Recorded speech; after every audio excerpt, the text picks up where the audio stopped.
కొద్దిసేపు చెప్పిన చాలా బాగా చెప్పాడండి. దాని తరఫున కృష్ణకి ప్రత్యేక ధన్యవాదాలు.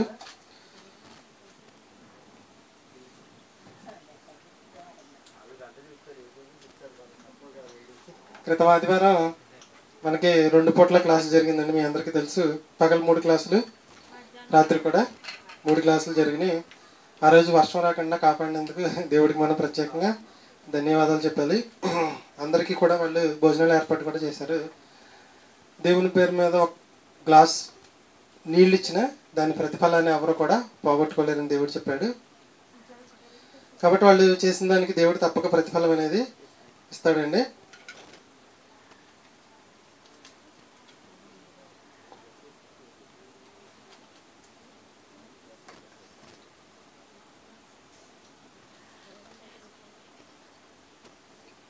వాళ్ళిద్దరూ వస్తారనుకున్నానండి, రాలేదు. కృష్ణదే యాకోబు వాళ్ళ ఆవిడ.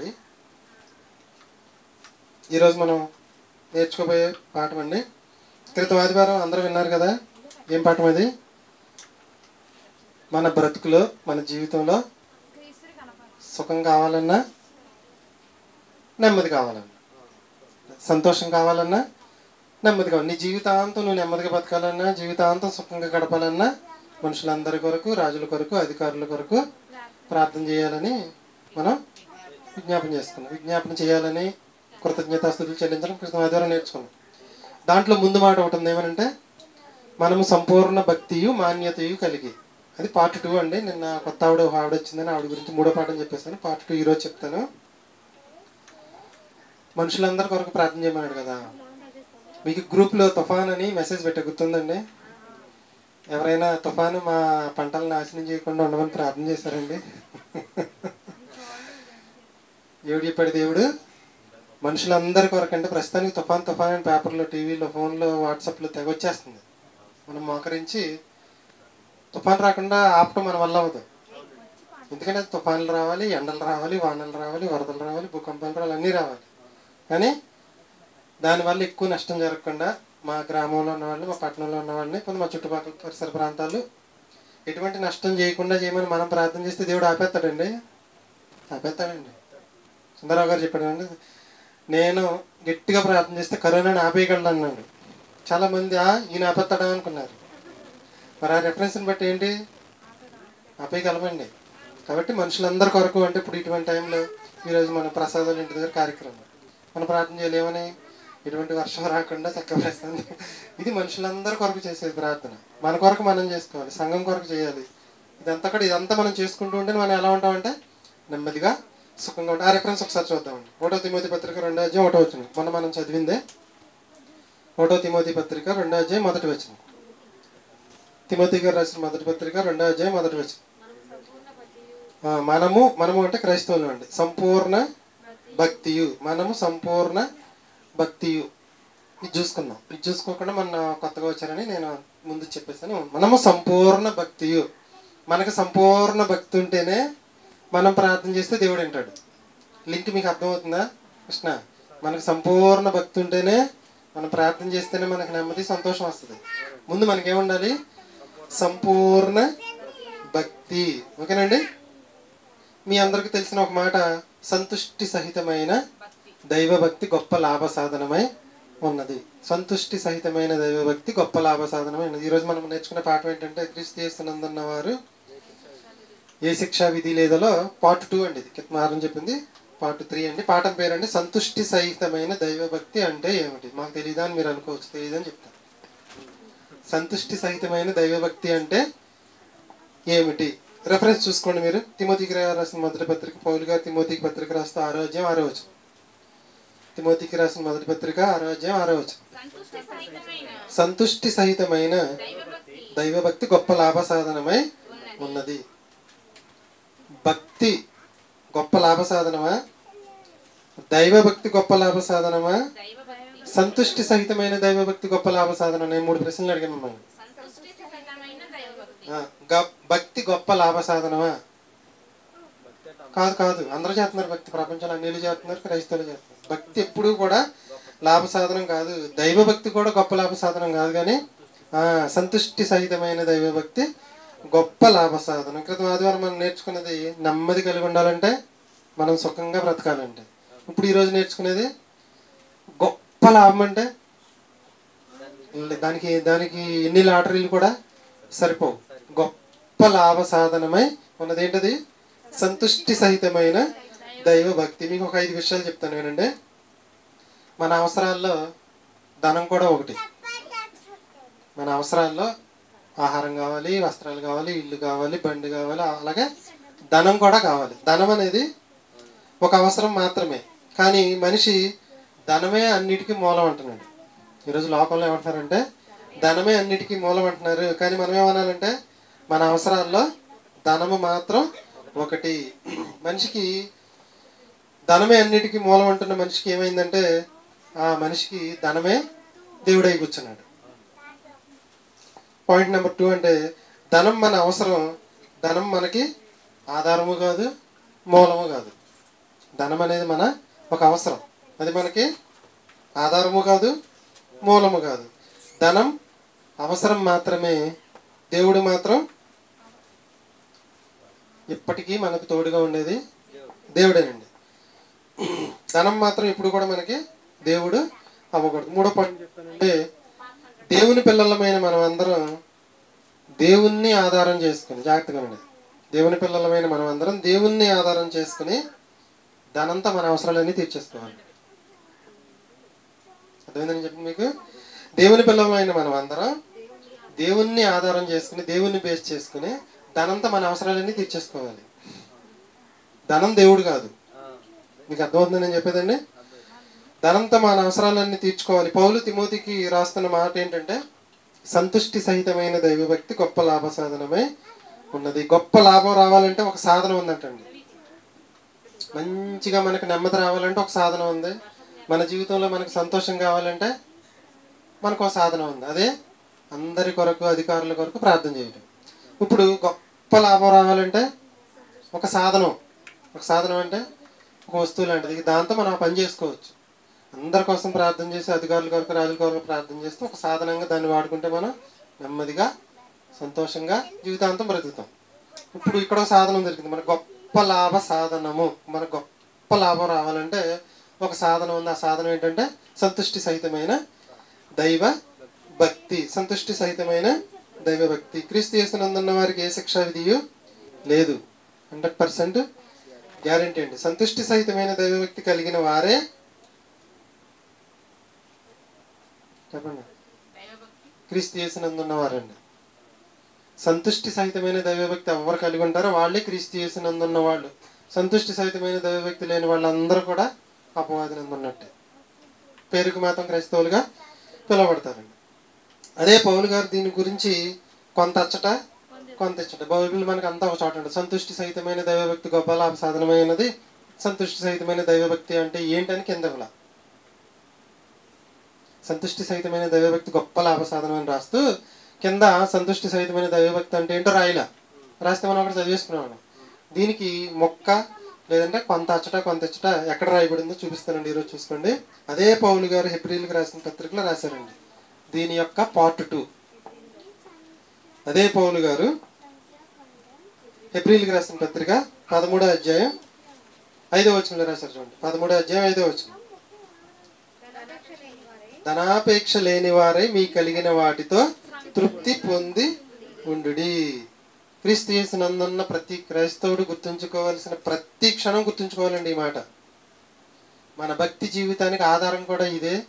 మనం గొప్ప లాభం అంటే అర్థం, గొప్ప లాభం అంటే ఏం కదండి, పరలోకం అండి. మనం పరలోకం పొందుకోవాలంటే సాధనం ఏంటంటే సంతుష్టి సహితమైన దైవ భక్తి. ఇది ఒక సాధనం అండి.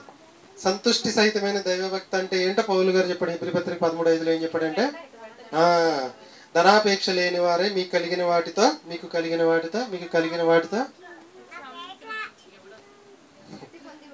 తృప్తి పొంది ఉండే. ప్రతి క్షణం గుర్తుంచుకోవాల్సిందంటే నాకు తృప్తుందా. మన పక్కన స్థలం ఉంది, అసలు దాని గురించి నేను ఎప్పుడు ఆలోచించనండి.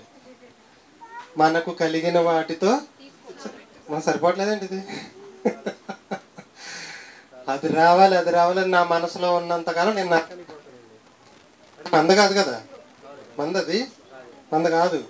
మంద కానప్పుడు దాని గురించి అసలు మనం ఆలోచించవలసిన పని కూడా లేదు. ఉన్నదాన్ని చక్కగా నీట్గా చేసుకుంటే చాలు. సంతుష్టి సహితమైన దైవ భక్తి లేదు. దాని గురించి అదని ఇదని అక్రమంగా అదని ఇదని మనం ఎన్ని చేసినా దేవుడికి అది వ్యతిరేకం. మీకు కలిగిన వాటితో ఇప్పుడు ప్రస్తుతానికి మీరు ప్రార్థన చేసుకోవడానికి, పనులు జరుపుకోవడానికి చక్కగా సరిపోతుందా, సరిపోవట్లేదా? సరిపోతుంది. ఆ స్థలాన్ని వాళ్ళే వాడుకోమన్నారు ఫ్రీగా. చక్కగా వంట చేసుకోవడానికి వాటికి వాడేసుకుంటున్నాం, సరిపోతుంది కదా. సంతుష్టి సహితమైన దైవ భక్తి. నా మనసులో మీ మనసులో అది ఎప్పుడు ఇస్తారు, అది ఎప్పుడు ఇస్తారు, అది ఎప్పుడు ఇస్తారు అవసరం లేదండి.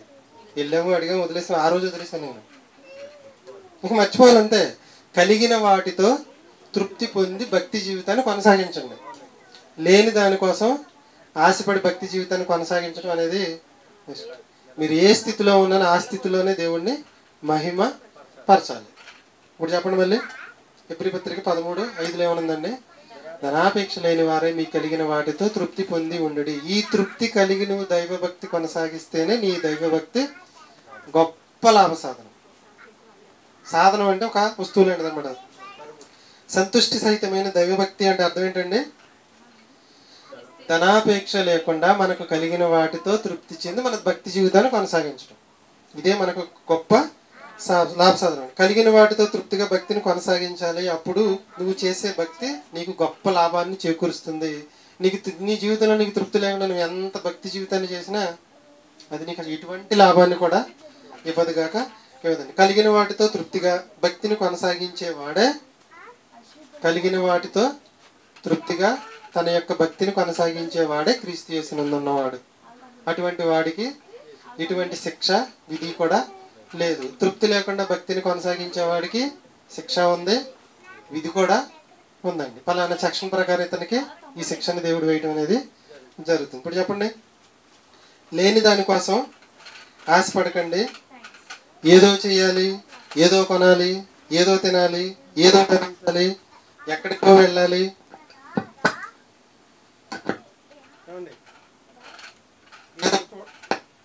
ఏదో చూడాలి. మళ్ళొకసారి చెప్తానండి. లేని దానికోసం ఆశపడద్దు. దేనికోసం?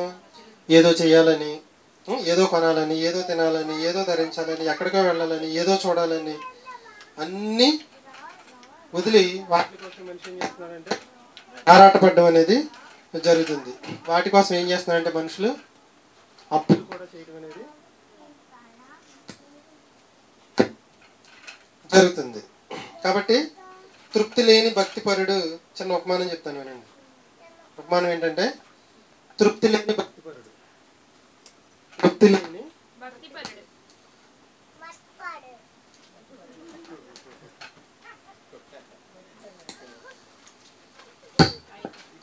తృప్తి లేని భక్తిపరుడు.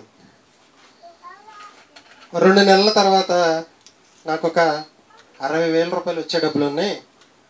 ప్రస్తుతానికి చేతిలో రూపాయి లేదు, కానీ నా పిల్లవాడి పుట్టినరోజు చేయాలని దాని జతకు ఒక 20,000 ఎలాగో వస్తాయి కదా, 60,000 వస్తాయి కాబట్టి ఒక 20,000 అప్పు చేద్దామని 80,000 అప్పు చేశాడు. పుట్టినరోజు ఫంక్షన్ అంతా చేసేటప్పటికి 80,000 అయిపోద్దా, 1,00,000 పూర్తి అయింది. ఓకే, కరెక్ట్గా 2 నెలల తర్వాత రావాల్సిన డబ్బులు ఆగిపోయినాయి. ఆగిపోవడం కాదు, అసలు రావని తెలిసిందంట. ఈ 2 సంవత్సరాలు గడిచేటప్పటికి ఈ 1,00,000 ఇంకో 1,00,000 అయింది, కలిపి ఎంత అయింది?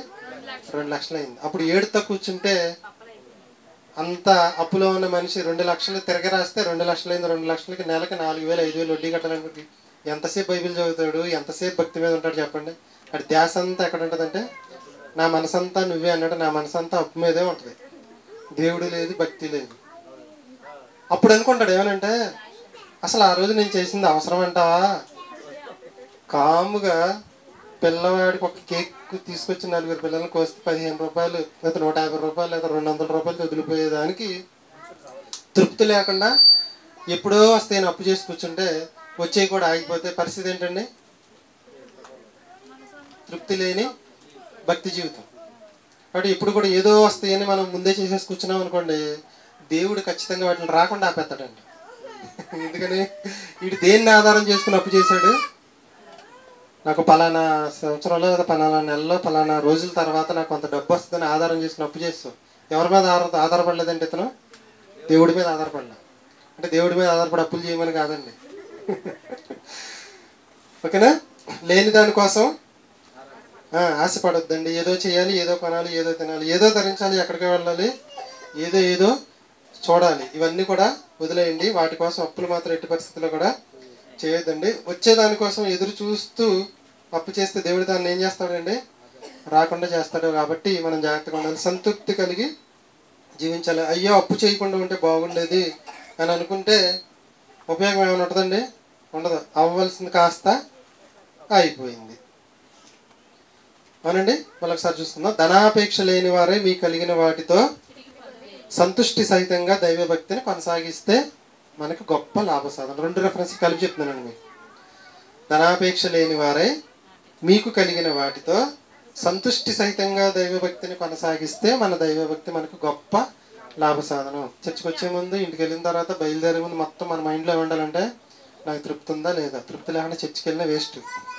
మన భక్తి మనకి ఏం ఉపయోగపడదు. కలిగిన వాటితో నేను తృప్తిగా ఉన్నానా లేదా? కలిగిన వాటితో. పిల్లలు లేరనుకోండి, అలాగే తృప్తిగా ఉండాలి. పిల్లలు ఉన్నారనుకోండి, అలాగే తృప్తిగా ఉండాలి. 2 మగపిల్లలు అనుకోండి, అలాగే తృప్తిగా, 2 ఆడపిల్లలు అనుకోండి, అలాగే కలిగిన వాటితో తృప్తి చెంది భక్తి జీవితాన్ని కొనసాగిస్తే మనం మాత్రమే క్రైస్తవ యేసునందు ఉన్నట్లు. అలా కాకుండా మనం ఏదో చేస్తే మనకి శిక్ష తప్పదు. మన మీదకి రెఫరెన్స్ ద్వారా మనకి విధి అనేది రావడం అనేది జరుగుతుంది. కాబట్టి 1 తిమోతి పత్రిక చూడండి, 6వ అధ్యాయం 10వ వచనం. దాని గురించి పౌలు గారు ఇంకా ముందు చెప్తున్నాడు అండి. తిమోతి గారు రాసిన మొదటి పత్రిక 6వ అధ్యాయం 10వ వచనం. ఎందుకనగా ధనాపేక్ష సమస్తమైన కీడులకు మూలము, కొందరు దానిని ఆశ్రయించి. దాని గురించి తర్వాత మాట్లాడదామమ్మా. మళ్ళొకసారి చదువు 10వ వచనం. ధనాపేక్ష సమస్తమైన కీడులకు మూలము, కొందరు దానిని ఆశించి విశ్వాసము నుండి తొలగిపోయి నానా బాధలతో తమ్మును తామే పొడుచుకునిరి. అంటే ధనాపేక్ష ఉన్నవారు ఏం జరుగుతుందని చెప్పబడింది ఇక్కడ. మళ్ళీ ఒకసారి జాగ్రత్త చదవండి, అక్కడ పాయింట్ మళ్ళీ చదవండి. ధనాపేక్ష సమస్త కీడులకు మూలము, కొందరు దాన్ని ఆశించి విశ్వాసము నుండి తొలగిపోయి. మన తొలగిపోయి చూసుకోండి. ధనాపేక్ష ఉన్న ప్రతి వాడు కూడా దేవుడి నుంచి తొలగిపోయినట్లే. ఎంత భక్తి జీవితాన్ని కొనసాగించినా ఆపేక్ష, దైవాపేక్ష లేదు. ఏ ఆపేక్ష ఉందంటే ధనాపేక్ష. ధనం సంపాదించాలి. అది ఉన్నంత వరకు ఇక నువ్వు దేవుడి నుంచి తొలగిపోయినట్టే. ధనాపేక్ష లేకుండా చర్చికి వచ్చి రావాలి, ధనాపేక్ష లేకుండా బైబిల్ చదవాలి, ధనాపేక్ష లేకుండా దేవుని పని అనేది చేయాలి. ధనాపేక్ష లేకుండా సంతుష్టి సహితంగా దైవభక్తిని కొనసాగిస్తేనే నీ దైవభక్తి గొప్ప లాభ సాధనం. అలా ఉన్నప్పుడు నువ్వు క్రీస్తు యేసునందు ఉన్నట్లు. తర్వాత చదవండి. దైవజనుడా అంటే బాప్తిసం తీసుకున్న ప్రతి ఒక్కడు. క్రైస్తవులారా మీరైతే వీటిని విసర్జించి. దేన్ని విసర్జించాలంటే ధనాపేక్ష. చూసుకోండి, మనకి జరిగే ప్రతి నష్టం వెనకమాల ఎక్కడో ఒక చోట ధనాపేక్ష అనేది కనపడుతుంది. చదవండి. వీటిని నీతిని, భక్తిని, విశ్వాసమును, ప్రేమను, ఓర్పును, సాత్వికమును ఏటిని సంపాదించుకోమంటున్నాడు, ఏటిని విసర్జించమంటున్నాడు మనకు అర్థమైంది. కాబట్టి ధనాపేక్ష సమస్తమైన కీడులకు మూలము. ధనాపేక్ష ఉన్నవాడు దేవుని నుంచి తొలగిపోతాడు. ఇస్కరియోతు యోధా ఉన్నాడండి, 30 వెండి నాణ్యాలకి దేవునితో బంధాన్ని తెంచేసుకున్నాడు. ఎవరితో బంధాన్ని తెంచేసుకున్నాడు? ఒకవేళ ఈ 30 వెండి నాణ్యాలకి అమ్మకపోతే పేతురులాగా ప్రారంభ సంఘాన్ని ఏలేవాడు. ఎవరు? ఇస్కరియోతు యోధా. ప్రారంభ సంఘాన్ని ఏలవలసిన వాడు చిన్న ధనాపేక్షతో. ఒక పెద్ద అయ్యగారు చిన్న కొటేషన్తో మాట చెప్పాడు. ఏంటంటే, కాంతానికి కాసులకి అపవాది ప్రతి క్రైస్తవుని పడేయాలని. ఈ 2 మార్గాల్లోనే బైబిల్ మొత్తము కూడా ఎవరైతే భక్తి జీవితంలో పడిపోయారో ఈ 2 దాంట్లోనే పడిపోయారంటండి. కాంతము, కనకము. కాంతము, కనకము అంటే ప్రాస బాగుంటుందని నేను చెప్పి. కాంతము అంటే అమ్మాయి అని అర్థం, కనకము అంటే డబ్బు అని అర్థం. ఒక బైబిల్లో ఒక భక్తుని జీవితాన్ని మనం చదువుకుంటే పడిపోయిన భక్తుడు అనుకోండి, కాంతమో కనకమో 2. ఇంకా వేరేది ఏది ఉండదు చూసుకోండి. ఆహాబు ఉన్నాడు, ఎక్కడ పడిపోయాడు? అదే ధనమేనండి. పక్కబడి ద్రాక్ష తోట అతనికి అంత ఉన్నా కూడా చిన్న చిన్న ధనాపేక్ష లేదు. అది కూడా వచ్చేస్తే నాకు ఇంత కోటీశ్వరుని అయిపోయాను. సౌలు గారు ఉన్నాడు, ఇప్పుడు ఈయన ఉన్నారు సంసోన్. సంసోన్ ఎక్కడ పడిపోయాడంటే కాంతానికి పడిపోయాడు.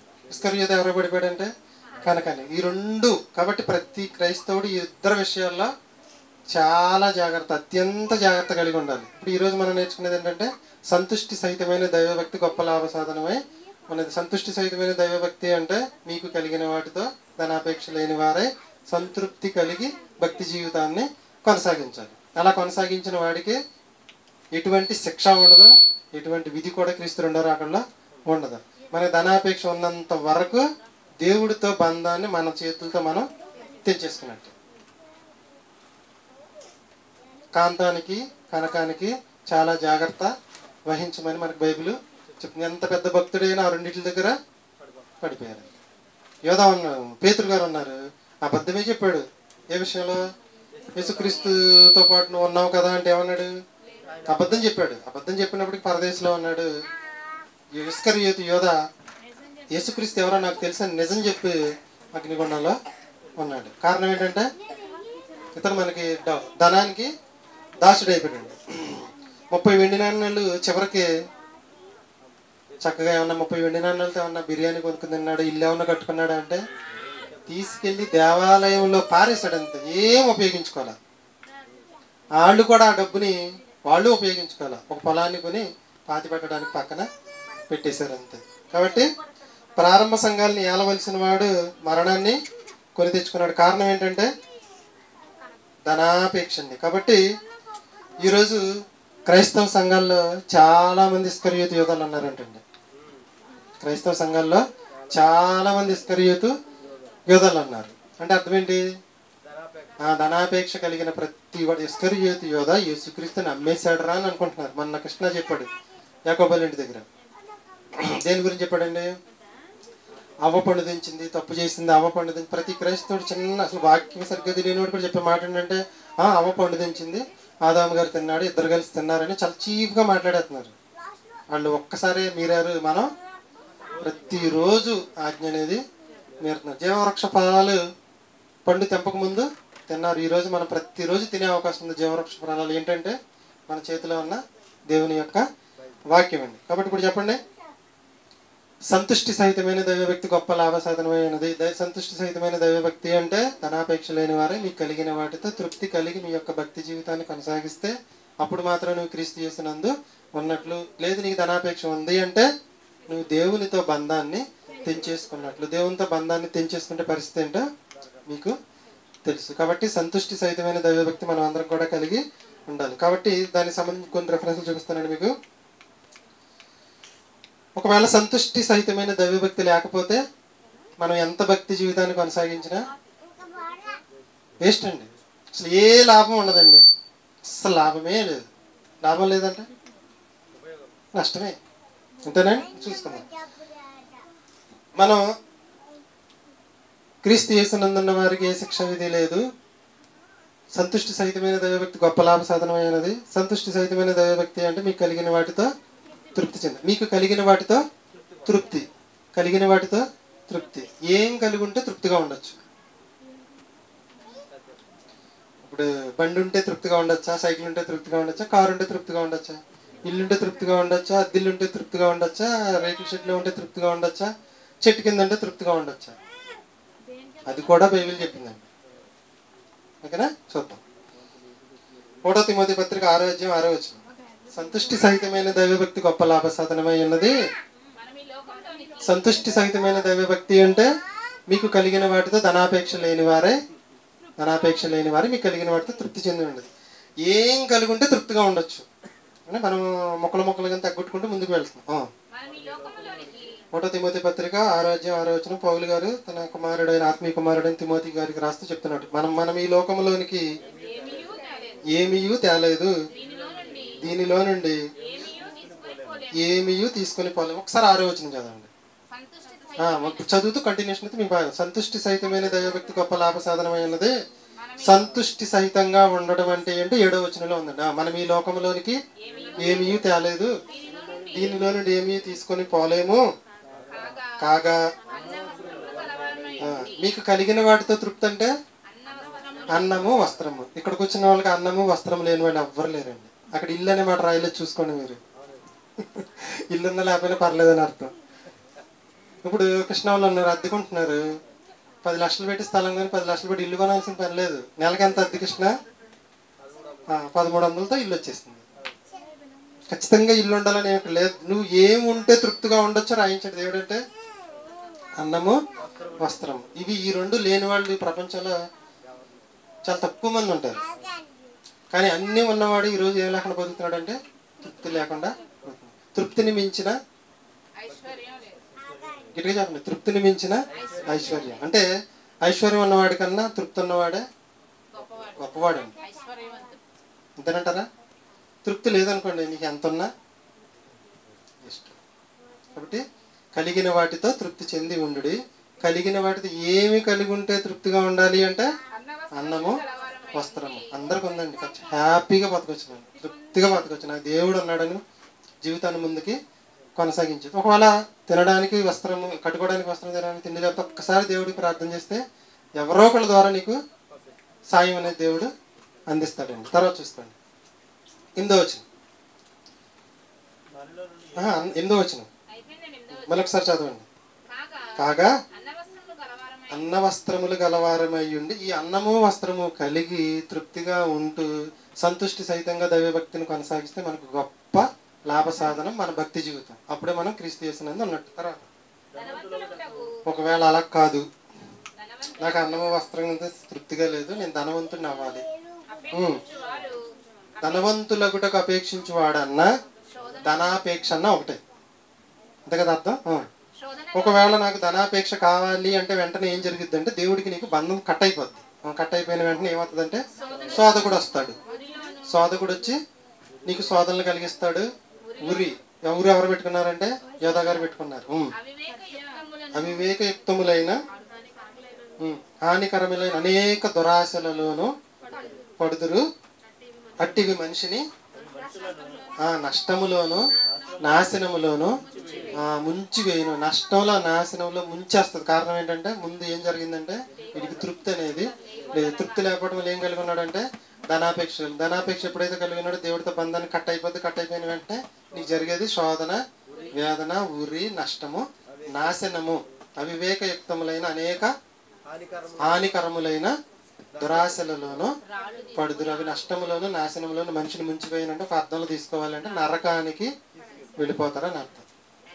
కాబట్టి సంతుష్టి సహితమైన దైవభక్తి మనకి గొప్ప లాభ సాధనం. సంతుష్టి అంటే అర్థం ఏంటంటే కలిగిన వాటితో తృప్తి చెంది ఉండటం. ఏం కలిగి తృప్తి పొంది ఉండాలి అంటే అన్నము వస్త్రము ఉంటే చాలు. ఇవి కాకుండా నీకు ధనాన్ని కావాలి అని ఆపేక్షతో ముందుకెళ్ళాం అనుకోండి. తర్వాత చదవండి 9 నుంచి 11 చదవండి. ఎందుకనగా ధనాపేక్ష సమస్తమైన కీడులకు మూలము. కొందరు దానిని ఆశించి, అందరూ కాదండి, భక్తిహీనులు ఆశించారు, భక్తి పరులు వదిలేశారు. కొందరు దానిని, మోషే గారు రాజసింహాసనాన్ని ఇస్తానన్నాడు, ధనాపేక్ష సమస్తమైన కీడులకు మూలమును వదిలేశాడు. విశ్వాసము నుండి తొలగిపోయి నానా బాధలతో పొడుచుకునిరి. దైవజనుడా నీవైతే వీటిని విసర్జించి, వేటిని విసర్జించాలి? ధనాపేక్షను విసర్జించాలి. నీతిని, భక్తిని, విశ్వాసమును, ప్రేమను, ఓర్పును, సాత్వికమును సంపాదించుకొనుటకు ప్రయాసపడు. వేటిని విసర్జించమంటున్నాడో వేటిని గురించి ప్రయాసపడమంటున్నాడు మనకి ఇక్కడ చెప్పడం జరిగింది. కాబట్టి మనం వాటిని ధనాపేక్ష ఎవరైతే విసర్జించరో వాళ్ళకి ఏమవుతుందంటే ఒకటి జీవితాన్ని, భూమి మీద జీవితాన్ని కోల్పోతాడు, మరణానంతరం నరకానికి వెళ్ళిపోతాడు. కాబట్టి మనం ఎప్పుడూ కూడా ఎలా ఉండాలి అంటే పెద్ద బోర్డు ఒకటి పెట్టుకుని ఇంట్లో పెట్టేసుకోండి. ధనాపేక్ష లేని వారమై కలిగిన వాటితో తృప్తి. కలిగిన వాటి దగ్గర బ్రాకెట్లో పెట్టుకోండి అన్నము వస్త్రం అని పెట్టేసుకోండి. తృప్తిగా భక్తి జీవితాన్ని కొనసాగించాలండి. దీనికి చిన్న పరిష్కారం కూడా దేవుడు చెప్తున్నాడు. అన్నము వస్త్రము ఉంది, ఓకేనా? రేపొద్దున ఏదో హాస్పిటల్కి వెళ్ళాల్సి వస్తుంది, పరిస్థితి డబ్బులు కావాలి, ఏంటి దాని కింద ఇచ్చాడు చూసుకోండి. హెబ్రీయులకు రాసిన పత్రిక 13:5 13:5 హెబ్రీయులకు రాసిన పత్రిక 13:5 ధనాపేక్ష లేని వారై మీకు కలిగిన వాటితో తృప్తి పొంది ఉండుడి. నిన్ను ఏమాత్రము విడువను ఎడబాయనని ఆయనే చెప్పాను కదా. కాబట్టి దేవుడు నాకు సహాయుడు, నేను భయపడను, నరమాత్రుడు నాకేమి చేయగలడు. ఇది భరోసా అండి. రిఫరెన్స్ ముక్కల కింద అయితే మనకు అర్థమైంది. అర్థమైంది ఇప్పుడు మీకు. నరమాత్రుడు నాకేమి చేయగలడు, ప్రభువు నాకు సహాయకుడు. తర్వాత చదవండి ఒకసారి, మళ్ళీ చదవండి. నేను భయపడను అంటే ఏముంది మనకి? దేవుడు అన్నాడని ధైర్యం ఉండాలి. నరమాత్రుడు నాకేమి చేయగలడు, నిన్ను విడువను ఎన్నడు ఎన్నడు ఎడబైన రాయబడి. జాగ్రత్తగా చదవండి అన్నమాట. నిన్ను విడువను ఏ మాత్రము విడువను ఎన్నడును అంటే ఎప్పుడు. నీకు తృప్తి ఉన్నంత వరకు ఎడబాయడండి. నీకు తృప్తి ఎప్పుడైతే పోయిందో కట్ అయిపోతుంది. నిన్ను విడువను ఎన్నడు ఎడబాయనని ఆయనే చెప్పాను కదా. ప్రభువు నాకు సహాయకుడని నేను భయపడను, నరమాత్రుడు నాకేమి చేయగలడని మంచి ధైర్యముతో చెప్పగల వారమై ఉన్నాము. కాబట్టి మనకి భయం ఉండకూడదు, మంచి ధైర్యం ఉండాలి, తృప్తి కలిగి జీవించాలి. ఇది సంతుష్టి సహితమైన దైవభక్తి అంటే. సంతుష్టి సహితమైన దైవభక్తి కలిగి ఉన్న వాళ్ళే క్రీస్తు యేసునందు ఉన్నవారండి. ఇప్పుడు గొప్ప లాభ సాధనం అని చెప్పుకున్నాం కదా. మన బైబిల్లో ఎవరికైనా గొప్ప లాభ సాధనం అని జరిగిందా? సంతుష్టిగా ఉంటే కలిగిన దాటితో ఏ స్థితిలో ఉన్నా ఆ స్థితిలోనే దేవుని మహిమపరిచిన వ్యక్తి యోసేపు గారు. ఆయన భక్తిపరుడే, భక్తిహీనుడండి. భక్తిపరుడే. ఆయన భక్తి ఇహలోకంలో కూడా గొప్ప లాభ సాధనం అయింది. ఏమొచ్చిందంటే రాజుగారు అంతర్స్థానంలోకి వెళ్ళలేదు. తర్వాత రాజే అయ్యాడు, తర్వాత ఏలాడు. ఆ సహోదరులందరూ కూడా సహాయం చేశాడు. అతని భక్తి అతను ఏ స్థితిలో ఉన్నా, జైల్లో ఉన్నా, సహోదరుల నుంచి దూరంగా అయిపోయినా, బానిసగా బ్రతికినా సంతుష్టిగా బ్రతికాడు. కలిగిన దానితో తృప్తిగా ఉన్నాడు. చివరికి తన భక్తి తనకి గొప్ప లాభ సాధనాన్ని ఇచ్చింది. ఇప్పుడు పరదేశంలో ఉన్నాడు. క్రీస్తు రెండవ రాకడలో పరలోకానికి వెళ్తాడండి. కాబట్టి దేవునితో శాశ్వత బంధాన్ని మనిషి ఏం చేస్తున్నాడంటే ధనంతో తెంచేసుకుంటున్నాడు. దేవునితో ఉన్న శాశ్వత బంధాన్ని మనిషి ఏం చేస్తున్నాడండి? ధనంతో తెంచేసుకుంటున్నాడు. ధనం అనడం కన్నా ధనాపేక్ష అనడం సమంజసం. మనిషి దేవునితో ఉన్న శాశ్వత బంధాన్ని ధనంతో కాదు కానీ ధనాపేక్షతో తెంచేసుకుంటున్నాడండి. శాశ్వత బంధాన్ని తెంచేసుకుంటున్నాడు ధనాపేక్షతో. ఓకేనండి. కాబట్టి క్రీస్తు యేసునందున్న వారికి ఏది గొప్ప లాభ సాధనం అంటే సంతుష్టి సహితమైన దైవభక్తి. సంతుష్టి సహితమైన దైవభక్తి అంటే కలిగిన వాటితో తృప్తి పొంది ఉండటం. ఏం కలిగి తృప్తి పొంది ఉండాలంటే అన్నము, వస్త్రము. ధనాపేక్ష ఎప్పుడైతే మనకు ఉంటుందో మనం దేవునితో శాశ్వత బంధాన్ని కోల్పోతామండి. జీవితంలో తృప్తి లేనివాడు క్రీస్తు యేసునందు లేడు, వాడికి శిక్ష తప్పదు. అర్థమైందండి నేను చెప్పింది? తృప్తి లేనివాడు క్రీస్తు యేసునందు లేడు, వాడికి శిక్ష తప్పదు. వాడు ఎంత భక్తి జీవితాన్ని కొనసాగించినా క్రీస్తు యేసునందు లేదు. క్రీస్తు యేసునందు ఉంటేనే ఏ శిక్ష విధి లేదు. క్రీస్తు యేసునందు ఉన్నామని మనకి ఎలా తెలుస్తుందంటే ఒక్కసారి తిమోతికి రాసిన పత్రిక 2:1 చదవండి. ఇప్పుడు తిమోతికి గారు రాసిన మొదటి పత్రిక 2:1 మనము సంపూర్ణ భక్తియు, సంపూర్ణ భక్తి. సంపూర్ణ అంటే మన పాఠాలన్నింటిలో కూడా 100% అని అర్థం. సంపూర్ణ అంటే ఎప్పుడైతే మనం ధనాపేక్ష లేకుండా కలిగిన వాటితో తృప్తి కలిగి దైవభక్తిని కొనసాగిస్తామో దాన్ని ఏమన్నాడంటే ఇక్కడ సంపూర్ణ భక్తి అని చిన్న మొక్కలో రాయడం జరిగింది. మనకి ఈ భక్తి జీవితం మనకు కలిగి ఉండి మనం రాజుల కొరకు, అధికారుల కొరకు ప్రార్థన చేస్తే మన జీవితంలో మనకి నెమ్మది, మన జీవితంలో మనకి సంతోషము, మన భక్తి జీవితం మనకి ఇహలోకంలో పరలోకంలో కూడా గొప్ప లాభ సాధనము. అర్థమైందండి? కాబట్టి సంతృప్తి లేదా తృప్తి లేనివాడు క్రీస్తు యేసునందు లేడు. వాడి భక్తి జీవితం వాడికి ఎటువంటి ఉపయోగం కూడా ఇవ్వదు. ఇహమందును పరమందును కూడా ఏమీ కూడా ఇవ్వదు. కాబట్టి ఈ పాఠం ద్వారా మనం ఏమి నేర్చుకున్నామంటే క్రీస్తు యేసునందున్న వారికి ఏ శిక్షా విధి లేదా అంటే లేదు. ధనాపేక్ష ఉన్నవాడు క్రీస్తు యేసునందు లేడు. ఎక్కడున్నాడు అంటే లోకంలో ఉన్నాడు. ఈ పాఠం ద్వారా తృప్తి కలిగిన వాటితో మనం తృప్తి కలిగి దైవ భక్తిని కొనసాగించాలి. అలా కొనసాగించేవాడు క్రీస్తు యేసునందు ఉన్నవాడు. అలా కొనసాగించిన ప్రతివాడు క్రీస్తు యేసునందు లేడండి. ప్రసంగి గ్రంథం 1వ అధ్యాయం 8వ వచనం చూడండి. ప్రసంగి గ్రంథం 1వ అధ్యాయం 8వ వచనం. ప్రసంగి గ్రంథం 1వ అధ్యాయం 8వ వచనం. మన శరీరంలో కొన్ని అవయవాలు సరిగా తృప్తిగా ఉండవండి. శరీరంలో కొన్ని అవయవాలు చూద్దామండి. ప్రసంగి గ్రంథం 1వ అధ్యాయం 8వ వచనంలో సగం నుంచి జనం ఉంటుంది చూడండి. చూచుట చేత కన్ను తృప్తి చెందకున్నది, వినుట చేత చెవి తృప్తి చెందకున్నది. ఈ రోజుల్లో నేను ఒక విషయం చెప్తాను మీకు. సెల్ ఫోన్ షాపులు ఎన్ని పెట్టుకున్నా నష్టమే రాదండి. ఎందుకంటే కన్నుకు తృప్తి లేదు. ఒకటి సెల్ ఫోన్ షాపులు, టీవీ షాపులు, బట్టల కొట్లు రోజు రోజుకి ఏలూరులో ఎక్కువైపోతున్నాయి. ఒక త్రినాథ్ లైఫ్ స్టైల్ రోడ్లో ఒకటి ఉండేది, ఇప్పుడు 6 అయినాయి. ఇంకో 2 వచ్చినా లాగుతాయి. కారణం ఏంటంటే చూచుట చేత కన్ను తృప్తి చెందకున్నది. ఎన్ని బట్టలు ఇంట్లో బీరువాలో ఉన్నా కొత్త చీర కనపడితే, కొత్త టీ షర్ట్ కనపడినా, కొత్త షర్ట్ కనపడినా చూచుట చేత కన్ను తృప్తి చెందకున్నది. కన్నుని కంట్రోల్లో పెడితే నీ భక్తి జీవితం ముందుకు వెళ్తుంది. కాబట్టి మన శరీరంలో ఏ అవయవం తృప్తి లేకుండా బ్రతుకుతుందంటే కన్ను ఏం చేస్తుందండి? వింటదా, నడుస్తుందా, మాట్లాడుతుందా? చూస్తా. చూచుట చేత కన్ను తృప్తి చెందకున్నదన్న మాట చెప్పిన వ్యక్తి ఎవరంటే మహాజ్ఞాని అయిన సొలొమోను అనుభవించి చెప్పాడు. 1000 మంది భార్యలను అనుభవించిన వ్యక్తి చెప్తున్నాడు ఏంటంటే చూచుట చేత కన్ను తృప్తి చెందకున్నది. కడుపులోకి తినే ఆహారం రోడ్ల మీద అమ్ముతున్నారు. కాళ్ళకి వేసుకునే చెప్పులు ఏసీ షోరూముల్లో అమ్ముతున్నారు. కడుపులోకి వెళ్ళేది ఎక్కడ ఉందంటే రోడ్డు మీద పడేయబడింది. కాళ్ళకి వేసుకునేది ఏసీ రూమ్లో ఉందండి. కారణం ఏంటంటే చూచుట చేత కన్ను తృప్తి చెందకను. నీ భక్తి జీవితం గొప్ప లాభ సాధన నీకు రావాలంటే నువ్వు దేన్ని కంట్రోల్లో పెట్టాలంటే కన్నుని కంట్రోల్లో పెట్టాలి. బైబిల్ ఏం దేవుడే చెప్పేసాడంటే నీకు ఇచ్చిన కన్నుని చూసారా, చూచుట చేత అది తృప్తి చెందకున్నది. నువ్వు ఎవరిని సాటిస్ఫై చేయాలంటే నీ కళ్ళను నువ్వు సాటిస్ఫై చేయాలి.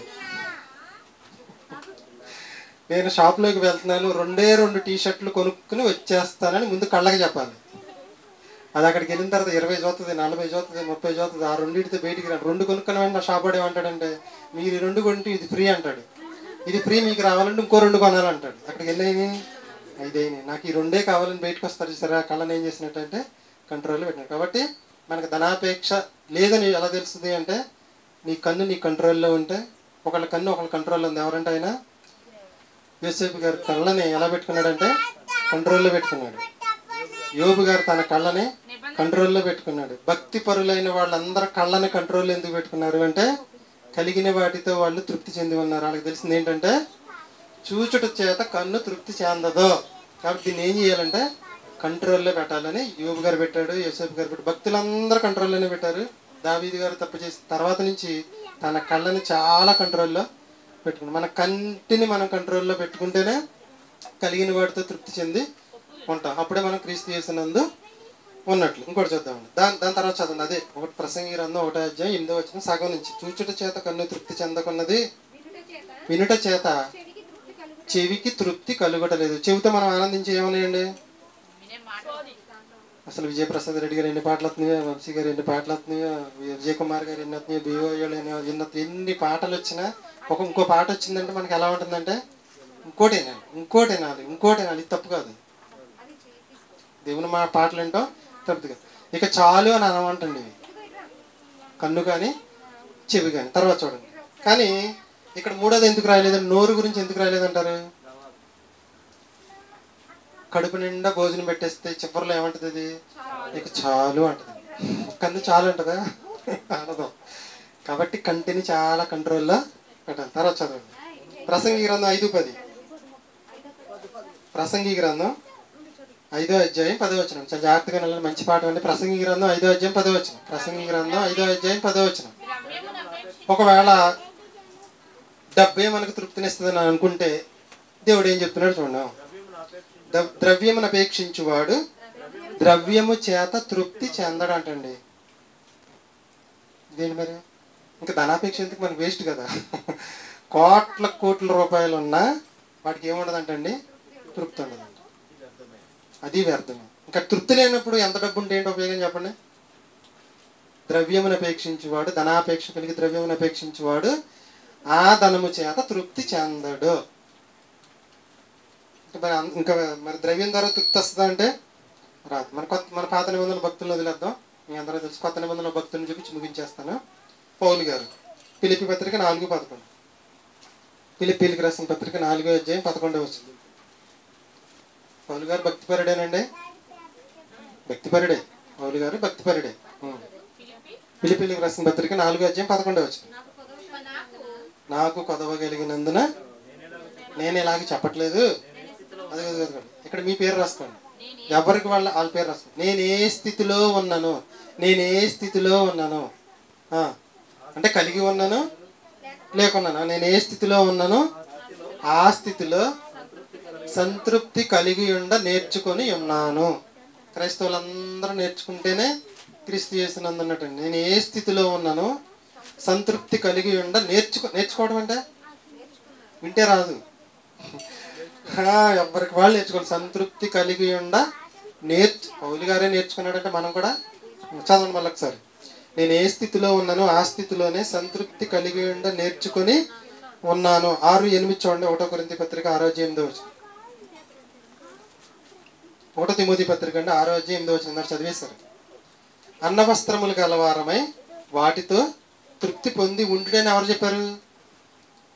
పౌలు గారే చెప్పాడు. అంటే ఆ రెండిట్లో ఆయన తృప్తిగా ఉన్నాడా? ఆ రెండు కలిగి ఆయన తృప్తిగా ఉన్నాడు. కాబట్టి నాన్న నువ్వు కూడా ఈ రెండు ఉంటే చాలు, నువ్వు తృప్తిగా బతికేయచ్చు అని చెప్పాడు. హెబ్రీయులకు రాసిన పత్రిక 13:5 ఏం చెప్పాడు? ఆయనే ధనాపేక్ష లేని వారై మీకు కలిగిన వాటితో తృప్తి చెందమని చెప్పాడు. ఇంక చెప్పాడండి. ఈయన తృప్తిగా ఉన్నాడా లేడా? 1 తిమోతి పత్రిక 6:6 సంతుష్టి సహితమైన తృప్తి కలిగిన దైవభక్తి నాన్న గొప్ప లాభ సాధనమై ఉన్నది. ఇటువంటి వారే క్రీస్తు యేసునందున్న వారు. ఇటువంటి వారికి ఏ శిక్ష లేదు, ఏ విధి కూడా లేదు. తృప్తి లేకుండా మనం ఎంత భక్తి జీవితాన్ని కొనసాగించినా అది మనకు ఉపయోగపడదు. అది నష్టములోను నాశనములోను ముంచివేయును. మీ అందరికీ తెలుసు పాట ఒకటి, ధనమేర అన్నిటికీ మూలం, ధనమేర అన్నిటికీ మూలం, ధనము విలువ తెలిసి. సాంగ్ చెప్పండి. ధనమేర అన్నిటికీ మూలం, ధనము విలువ తెలుసుకొనుట మానవ ధర్మం. ధనమేర అన్నిటికీ మూలం, ధనము విలువ తెలుసుకొనుట మానవ ధర్మం. మన బైబిల్ ఏం చెప్పిందంటే ధనము సంపాదించిన వాడికి దానివల్ల తృప్తి లేదని చెప్పింది. ఇప్పుడు మనం ఏం పాడాలి దాని పాటనే? దేవుడేరా అన్నిటికీ మూలం, దేవుని విలువ తెలుసుకొని బ్రతుకుట మానవ ధర్మం. ధనము మన అవసరాల్లో ఒక అవసరం. దేవుణ్ణి ఆధారం చేసుకుని ధనంతో మన అవసరాలని తీర్చుకోవాలి. ఏమండి? 1 తిమోతి పత్రిక 2:1 చదివి ముగించేసుకుందామండి. 2:1 మనము సంపూర్ణ భక్తి. ఈ తృప్తి కలిగి నువ్వు ప్రార్థన చేస్తే దేవుడు అంటాడండి. ఒకప్పుడు సూర్యుడిని ఆపాడంటే చంద్రుడిని ఆపాడంటే వాళ్ళకి తృప్తి ఉందనా లేదనా? అలాగని ఇప్పుడు సూర్యుడిని చంద్రుడిని ఆపొద్దు. ఆపాలి. దేన్ని ఆపాలి? అది బాగా చెప్పారు. ఒకప్పుడు ప్రార్థన చేస్తే సూర్యుడు చంద్రుడు ఆగాడు, వర్షం ఆగిపోయింది, కురవమంటే కురిసింది, సముద్రం పాయలైపోయింది. ఈరోజు నువ్వు ప్రార్థన చేస్తే మనం ఆగిపోవాలి. ఏం ఆగిపోవాలంటే కోపం ఆగిపోవాలి. కోపానికి సంబంధించి, ఆరోగ్యానికి సంబంధించి 6 వారాల నుంచి పాఠాలు అన్నారు కదా. మీలో మార్పు నేను మీ ఇంటికి రాను కాబట్టి నాకు తెలియదు అంతే కదా. మీరు కోపంగా ఉంటున్నారు లేదనేది స్వప్న ఎలా ఉంటుంది కృష్ణని అడగాలి, కృష్ణ ఎలా ఉంటుంది స్వప్నాన్ని అడగాలి. నేను మా ఆవిడలో చూసింది ఏంటంటే అసలు కోపమే పడతలేదండి. నాకే చిరాకేస్తుంది, ఏంటి అసలు కోపం పడతలేదని. చచ్చిపోయింది కోపం నిజంగానే. అసలు పిల్లోడిని కోపపడతలా, మా పిల్లని కోపపడతలా, నన్ను ప్రతి 5 నిమిషాలు కోపపడేది. అస్తమానం కాదండి, అంటే తీసుకొచ్చినప్పుడు పని అయినప్పుడు అసలు కోపమే పడతలా. ఏమైపోయింది? కోపం చచ్చిపోయింది. మీలో కూడా మీ కుటుంబాల్లో కూడా ఈ మార్పు లేదనుకోండి, నేను ఎంత ప్రయాసపడినా ఎన్ని పాఠాలు చెప్పినా బూడిదలో పోసినా నేను కదా మార్పు రానప్పుడు ఎందుకంటే పాఠాలు వేస్టే కదా. కాబట్టి ఈ సంవత్సరం క్యాలెండర్ మొత్తం ఆరోగ్యం మీద ఇస్తున్నాను. నేను మంత్లీ మ్యాగజైన్స్ రాస్తున్నాను, మీ అందరికీ తెలుసు. అక్కడ పాంప్లెట్ కూడా ఉందండి, ఎప్పుడో కొట్టించాము. 100వ సంచిక అండి. 100వ సంచిక మీకు జనవరి 1st ఇస్తాను. కేవలం ఆరోగ్యానికి సంబంధించి మాత్రమే. కాబట్టి ఇప్పుడు తిమోతికి రాసిన పత్రిక 2:1 నీకు సంతుష్టి సహితంగా నువ్వు దైవభక్తిలో ఉండి నువ్వు ప్రార్థన చేస్తే ఖచ్చితంగా దేవుడు వింటాడు. దేవుడు అడగమన్న దాన్ని అడగాలండి. గొప్ప లాభం రావాలంటే